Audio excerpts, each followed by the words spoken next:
Sapaan Gembala Senin 19 Oktober tahun 2020. Tema kita ucapan bahagia. Diambil dari Matius 5 ayatnya yang keempat.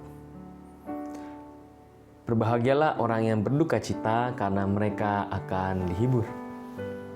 Bapak dan Ibu yang terkasih dalam Yesus Kristus, biasanya ayat ini dipakai saat momen kedukaan bagi orang Kristen, di mana ayat ini dipakai agar keluarga yang ditinggalkan oleh orang yang mereka kasihi percaya bahwa Tuhan akan selalu ada untuk menghibur mereka.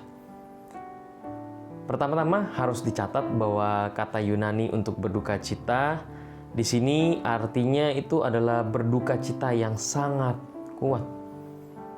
Kata ini dipakai untuk menunjukkan keduka citaan karena kematian atau ratapan duka cita karena musibah terhadap orang yang dikasihi.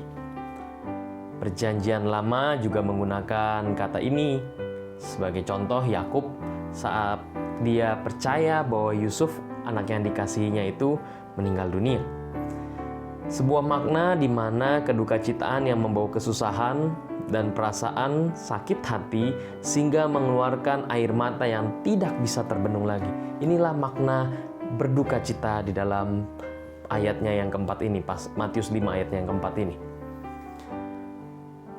Pada ayatnya yang keempat ini, Tuhan Yesus mengutip Yesaya 61 ayat 1 sampai dengan 3, di mana Sang Bapa atau Tuhan telah mengutus diri Yesus untuk semua orang yang berkabung sebab keadaan sesak umat Tuhan.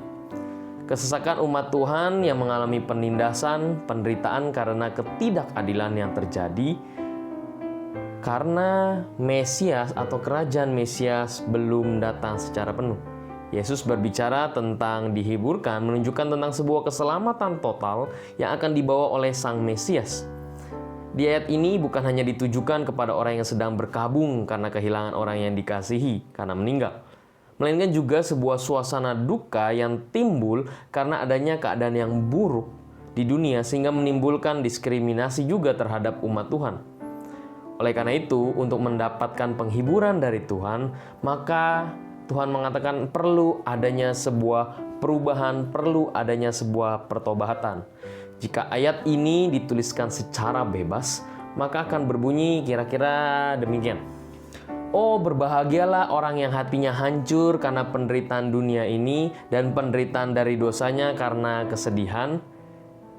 Tetapi pada saat dia mengubah dirinya, maka dia akan merasakan kesukacitaan dari Tuhan. Umat yang terkasih dalam Yesus Kristus, kekristenan dimulai dari kesadaran akan keberdosaan manusia dan tindakan kasih Allah untuk keselamatan manusia. Melalui salib, manusia dapat melihat kengerian dari dosa-dosa akibat dari dosa-dosa mereka. Dan orang-orang yang berlumuran dosa itu akan bersedih. Kenapa? Karena dia tidak bisa keluar dari jeratan dosa tersebut. Pada saat orang itu berduka cita karena ketidakmampuannya untuk selamat dari jeratan dosa, maka diperlukan kembali lagi sebuah pertobatan, sebuah perubahan. Melalui pertobatan ini, maka semua orang mengalami penghiburan dari Tuhan. Karena apa? Karena ada sebuah kesukacitaan pada saat Yesus mati di kayu salib. Umat yang terkasih dalam Yesus Kristus, pada saat kita berduka melihat orang yang kita cintai meninggal dunia, maka Tuhan akan memberikan penghiburan kepada kita. Demikian juga saat kita telah bertobat dari kematian kita dari dosa, maka Sang Mesias yaitu Kristus memberikan kesukacitaan besar kepada kita melalui pengorbanannya. Oleh karena itu, marilah kita berduka akan keberdosaan kita, dan juga tidak hanya diam dalam berduka saja, tapi melakukan sebuah jalan pertobatan dan hidup kita tertuju kepada Tuhan, dan kita yakin bahwa Tuhan akan memberikan kesukacitaan kepada kita. Tuhan memberkati kita.